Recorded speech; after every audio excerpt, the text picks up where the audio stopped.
Welcome to the deep dive. Today, we're tackling something huge. It's global, it's industrial, and yeah, it hits really close to home for a lot of people. Modern financial fraud. We've got the data right here from the 2024 Global Anti-Scam Alliance report, the GASA report. And honestly, it paints a pretty stark picture of the battlefield out there. It really does. And our goal today, it's not just about listing the numbers, how much is lost. We need to fundamentally shift how we look at this. Shift how? Well, move away from this idea of recovering money after you've been scammed. Because the data, well, it shows that's pretty much a lost cause. Right. We need to get serious, really serious, about smart, proactive prevention. We need to understand why these sophisticated scams are working so well, and crucially, what defenses everyone, absolutely everyone, needs in this digital age. Okay, let's jump straight into that because the scale, it's almost hard to wrap your head around. When we talk global fraud losses, what's the big number, the one that just jumps out from the GASA report? The headline figure, the one that defines the landscape right now, it's $1.03 trillion. Wow. That's the estimated amount stolen globally, just from scams, in the past year alone. $3 trillion. That number's so big it almost doesn't feel real. Yeah. It's easy for it to become just a statistic. We need to ground that.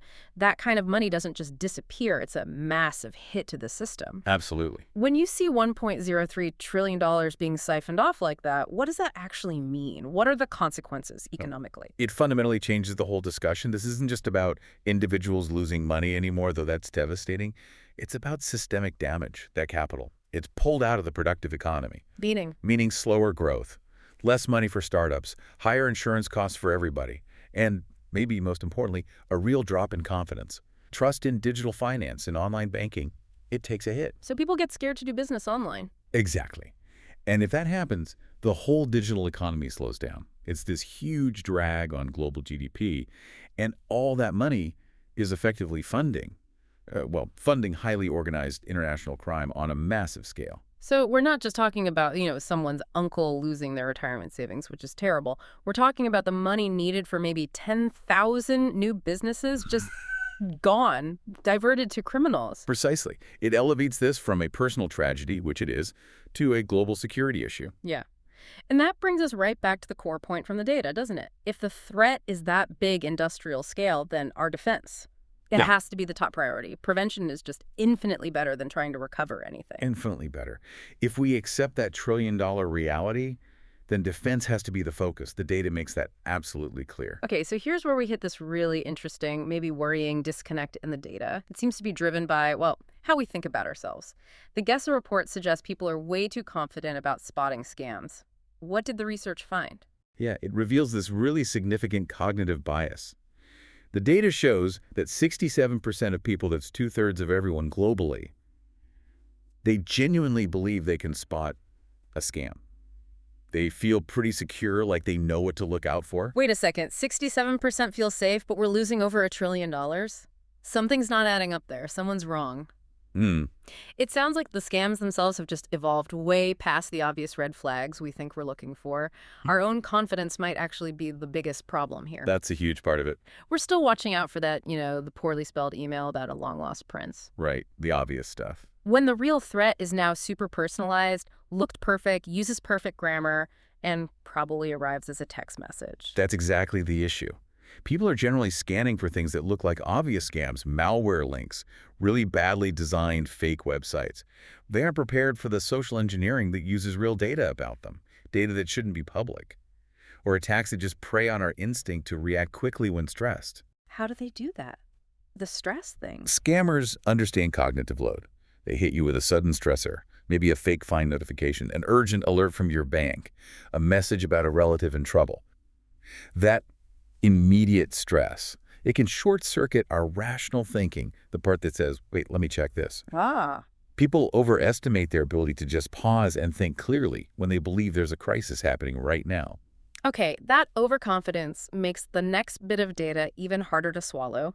Let's talk about what actually happens after someone gets tricked. The money's gone. What are the odds, realistically, statistically, of getting it back? This number, This is probably the single most compelling argument for focusing entirely on prevention. Hmm. Of all the people who reported being scammed, only 4% ever got their money back. 4%. 4%. That's a recovery rate of about 1 in 25. 1 in 25. Wow. For all practical purposes, if you get scammed, that money is gone. For good. That's practically zero. It basically means the second that money leaves your account successfully, the game is over. Why? Why is it so incredibly low? It can't just be that they move it fast, can it? Speed is definitely a huge factor, but it's tied into bigger issues, technology, different legal jurisdictions. Look, with traditional bank transfers, especially across borders, sometimes you can freeze or pull back funds, maybe within 24, 48 hours if you're lucky. Okay. Scammers know this, so they immediately mule the funds, they bounce it super fast through layers of different accounts, often held by unsuspecting people, and then often they convert it instantly into digital assets like crypto. Ah, the crypto angle. That's where it gets really murky, right? How does that make tracing so much harder than traditional banking? Well, once money hits the crypto world, it can move anywhere globally in minutes, Mm-hmm. and crucially, it can go through things called mixers or tumblers. Yeah, these tools intentionally jumble up transactions from lots of different sources. So even though crypto transactions are often public on a blockchain, these mixers make it almost impossible for forensic accountants to follow a specific batch of stolen money to its final destination. Unlike regular banks. Right. Traditional banks, even with their complexities, are regulated. They have know your customer rules, KYC compliance. Crypto networks, especially the corners used by criminals, often bypass all that accountability. So the money gets split up, washed through these mixers, sent across borders, all before the victim might even realize they've been hit. Exactly. And I'm guessing law enforcement just gets overwhelmed by the sheer number of these cases. Completely. Global law enforcement is generally set up for bigger, more complex, traditional financial crimes. They just don't have the resources to track hundreds of thousands of individual, smaller value digital transfers across multiple countries involving these opaque digital assets. Hmm. Often, the cost of even trying to trace the money is more than the amount stolen, which forces them to prioritize, and individual victims often lose out. This really brings it home for the listener, doesn't it? If your odds of getting money back are 1 in 25, well, then investing time and effort into building that solid defense before anything happens, it's not just a good idea, it's essential. All the effort has to go into making sure the transaction never happens in the first place. Okay, so now we need to talk about the fuel. What's making these modern scams so damn effective? And it seems to be this massive, accelerating epidemic of data breaches. Mm-hmm. We've established the scams work because they're hyper-targeted, and they're targeted because the criminals seem to know more about us than ever before. That link, that causal connection, is absolutely key to understanding why things are so dangerous now. The rise in really specific, targeted social engineering scams. It directly correlates with this overwhelming flood of personal, verifiable data leaking out from companies and organizations worldwide. It's the raw material. It's the raw material that lets criminals build believable stories, believable pretexts for contacting you. Let's put some numbers on this surge. The source material had some specifics showing just how fast this is accelerating. We need to see this globally. Okay, well, let's look at the Pacific region. Take Australia. In 2024, they reported over 1,100 significant data breaches. Which is a lot. It is.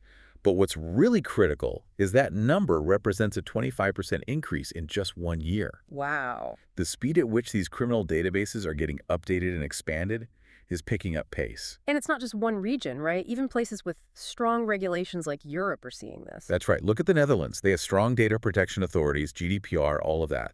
They still recorded almost 33,500 breaches. That's a huge jump, a 65% spike in volume. 65%. Yeah. This isn't just, sophisticated hackers finding one new trick. It feels more like an all-out assault, targeting the weakest links everywhere, constantly building this massive library of potential victims and their details. And some of these single incidents are just staggering in scale. In the U.S., the source mentioned the United Health breach. The Department of Health and Human Services confirmed it.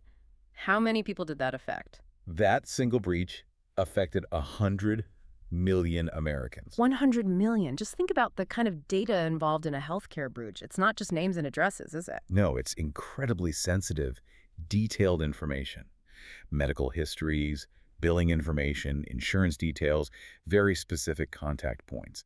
That level of PII personally identifiable information lets scammers bypass generic attempts. They can start conversations that immediately tap into trust related to health or finances. Like referencing a recent procedure or a bill. Exactly. Things only you and your provider should know. The source also mentioned the Qantas example, 5.7 million customer records stolen, leaked online. The Australian Information Commissioner confirmed that around mid-2025. What happens after a big consumer data leak like that? Well, with Qantas customers, you're likely looking at compromised purchasing habits, maybe their service usage details, account credentials. Criminals take this data, aggregate it, build detailed profiles. So they know who you bank with, where you shop. They might know if you bank with Bank X, shop regularly at Store Y, or just made a large purchase of item Z. They use that specific, concrete knowledge to craft a message that feels completely right in context. Okay, so the data gets stolen. It doesn't just sit there. Where did it actually go? How is it actively turned into a weapon? It's systematically collected, sorted, categorized, and then sold, usually on dark web marketplaces. These databases are like commodities for criminals. They buy and sell lists of people's info. Yes. Criminal groups buy profiles, sometimes targeting specific types of people, sometimes just huge bulk lists. And they explicitly use this data to launch these hyper-targeted phishing or smishing attacks. The stolen data dictates the scam's narrative. Let's talk about the psychology of that for a second. A generic phishing email, maybe it tricks 1% of people, if that. But if the criminal knows my actual location, my job title, maybe that I just ordered a specific part for my bike. That changes everything, doesn't it? How does that make the attack feel so much more real? It cuts down your natural skepticism. If I get a text and it looks like it's from my actual bank and it mentions a specific transaction I actually made recently, my first thought isn't likely to be, is this fake? No, it's, oh crap, is my account okay? Exactly. Is my account compromised right now? The attack plays on confirmation bias. The details in the message seem to confirm the source is legit, and that pushes you towards panic instead of careful thought. Combine that high confidence we talked about, the 67% who think they can spot scams with this highly targeted, specific data. What's a perfect storm? A weapon against our own judgment. All right, so our personal data is out there, it's being weaponized. Let's get into the specifics now. What are the actual tactics scammers are using? The source material laid out a pretty detailed playbook. It seems like they're hitting us from all angles psychologically. Yeah, the common thread in almost all successful modern scams is creating this kind of cognitive vacuum, a moment where you just can't pause and think critically. They achieve that using urgency or emotional triggers, or sometimes the lure of easy money. Okay, let's try and group these. How about we start with the ones that rely on instant stress, impersonation, the quick hits designed to get you to click something fast. Right. That includes those fake delivery alerts we all get now. A text saying, your package is held up, pay a small fee, or click here to update delivery details. Or really critical ones, messages claiming to be from your actual bank. They might even have the logo, saying there's been a suspicious login somewhere far away. Click here immediately to secure your account. Yeah, or those unpaid toll notices that pop up, fake parking fines, things that just tap into that everyday annoyance with bureaucracy and small fees. Exactly. They create immediate low-level anxiety. Most people would rather just pay $5 right now to make a potential fine go away than spend 10 minutes on hold trying to verify it with some government agency. It exploits our desire for efficiency. Absolutely. The scammer banks on that efficiency bias. By hitting you with immediate stress about a fine, a delivery, a frozen account, they try to bypass your careful System 2 thinking and push you into just reacting. Okay, then there are the scams that prey on basic human needs, or sometimes greed.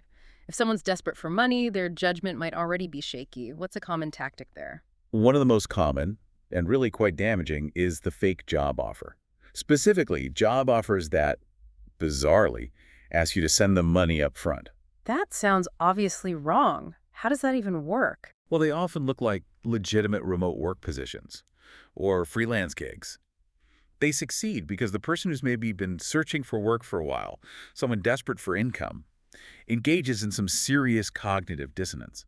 They talk themselves into it. Yeah, they rationalize the huge red flag. They think, oh, well, maybe this $150 is just for the training materials, or it must be for the background check, or maybe I need to buy the special software. They ignore the basic rule. You never pay to get a job. Exactly. It flips employment on its head. But when someone's been looking for months and suddenly this great-sounding job appears, easy entry, good pay, that common sense can get pushed aside as they grab onto what looks like a lifeline. They pay the small fee, then maybe there's another fee and another until they finally realize or run out of money. Ugh. Okay, then we get into what feels like the most insidious stuff.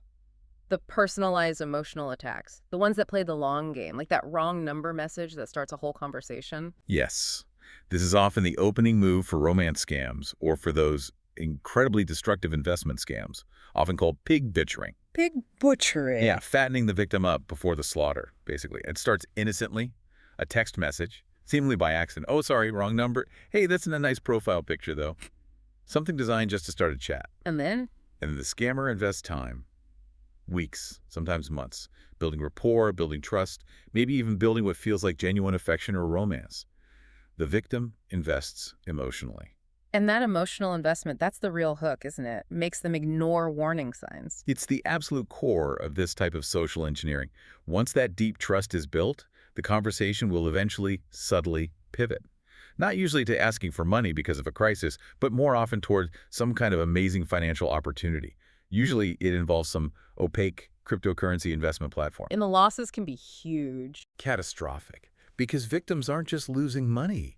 They're losing a relationship they thought was real. They're being betrayed by someone they trusted deeply, someone who convinced them to invest everything. The psychological damage is immense. Okay, but the playbook is evolving even beyond that with AI. We have to talk about deepfakes. They're not sci-fi anymore. The source mentioned deepfake images or even videos of people you know asking for money urgently. This is where the data breaches and AI capabilities really merge into something terrifying. Oh. A scammer uses the stolen info to identify, say, your daughter. They find snippets of her voice online, maybe from social media. Uh-oh. Then they use voice cloning AI, and the tech is getting scary good, along with maybe generative adversarial networks, GNs, to create a fake distress call. They might call you, sounding exactly like her, maybe crying, saying she's been in an accident miles away, needs money wired right now. And they'll drop in some specific detail about her life that they found in the data breach to make it totally convincing. And the pressure is just immense, immediate, total. You hear your child in distress, you're not going to stop and verify, are you? You're going to send the money. That's the horrifying vulnerability. And the tech is now so advanced, relying just on your eyes and ears isn't enough anymore. Voice cloning needs very little audio to create something incredibly realistic. Deepfake video can mimic expressions, mannerisms. Yeah, and we should probably mention, just for transparency here, since we're talking about synthetic content, even the voice technology delivering this deep dive while professional illustrates the point. AI voices can be so seamless now that, frankly, many listeners might not even realize it's not a human speaker sometimes. Exactly. That's the world we're in. When the tech itself is that realistic, just relying on gut instinct, it's not going to cut it. Precisely. When even everyday content could be synthetic, relying solely on human instinct for high-stakes financial decisions is, well, it's just not a reliable defense strategy anymore. We need to start thinking about tools that can help detect this stuff, tools that operate at the speed of AI itself. Okay, we've laid out the threat. $1 trillion lost, almost zero chance of recovery, our personal data fueling targeted attacks, AI making things even harder to spot. This demands we change how we defend ourselves. Right now, we need a solid, practical playbook. What are the absolute essentials based on the source material? Well, the human element might be the weak link, but we can definitely strengthen it. It comes down to some fundamental cyber hygiene. These are the non-negotiables now. They act like speed bumps for the attacker, creating friction, giving you time to think. Let's start with the big one, multi-factor authentication, MFA. Why is that considered the single best defense against all those stolen passwords from data breaches? It's simple, really.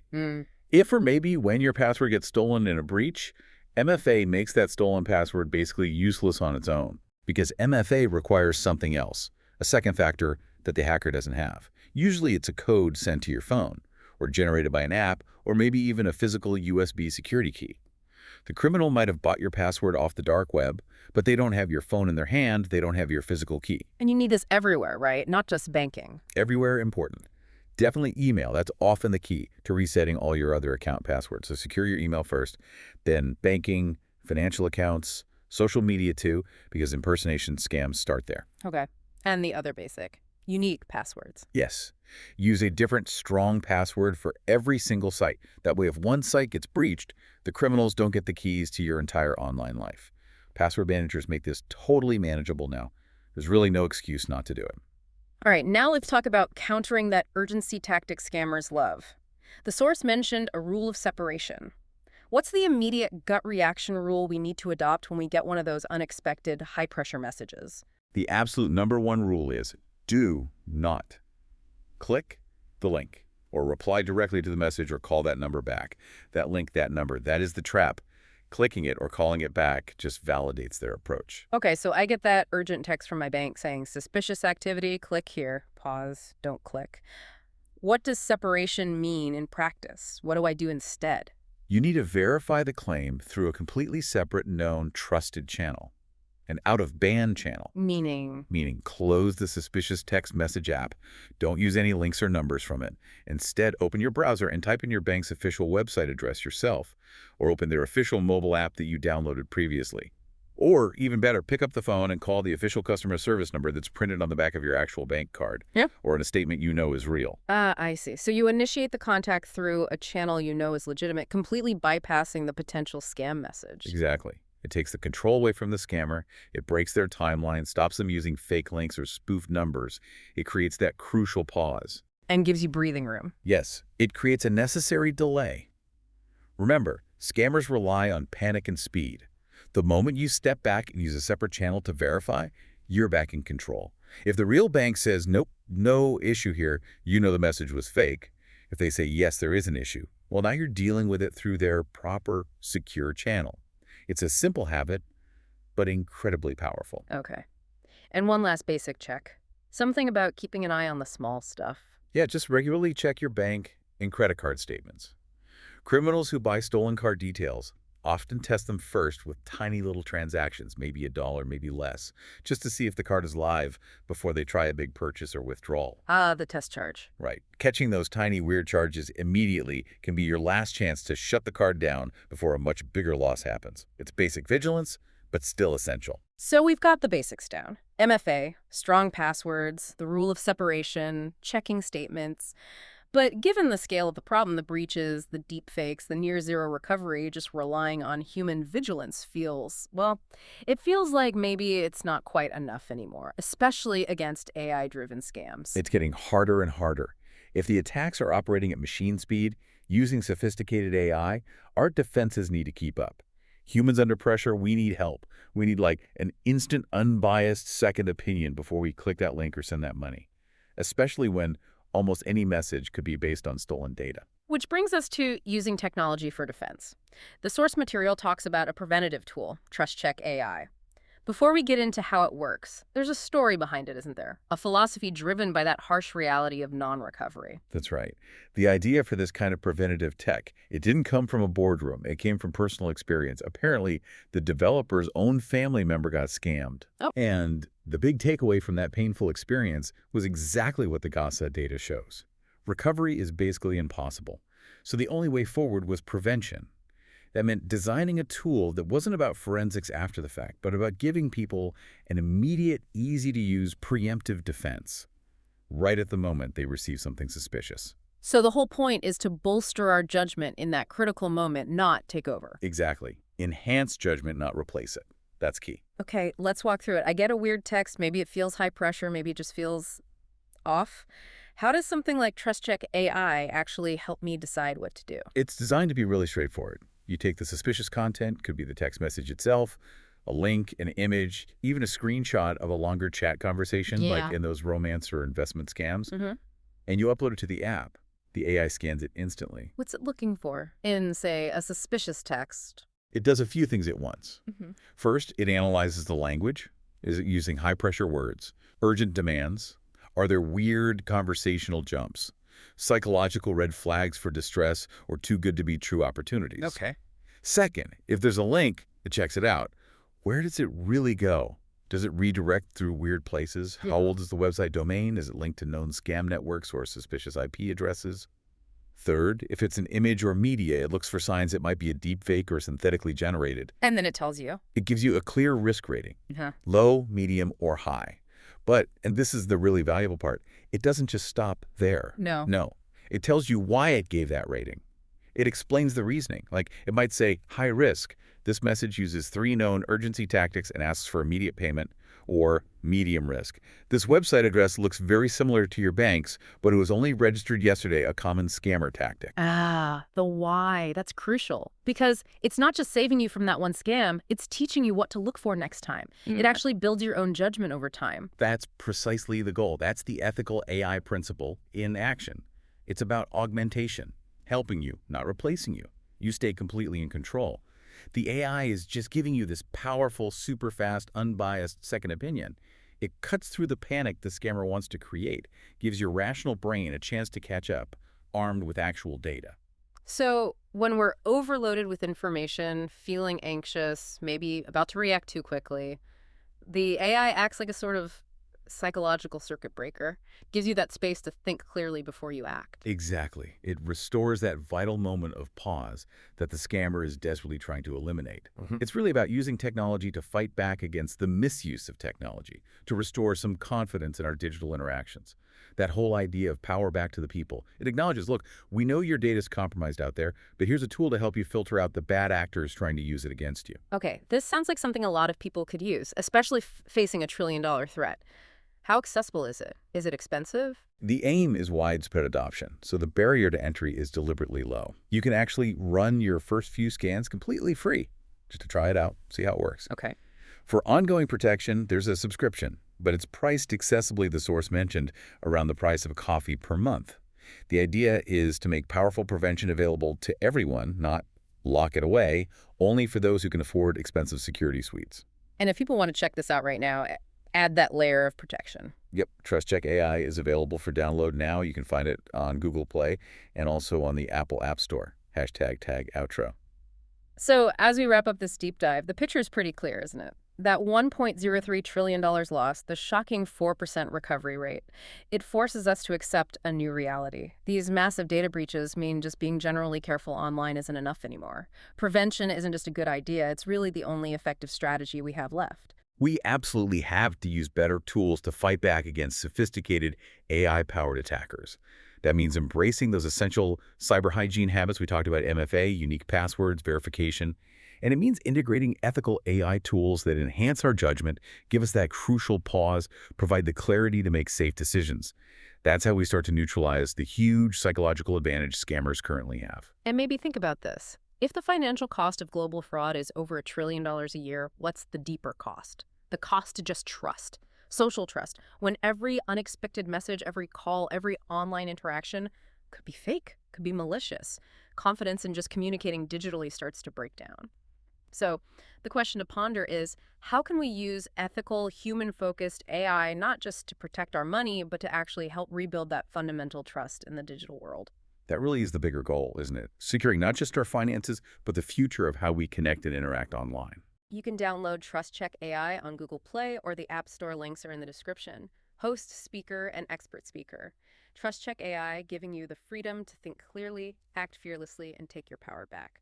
Stay aware, stay confident, stay free.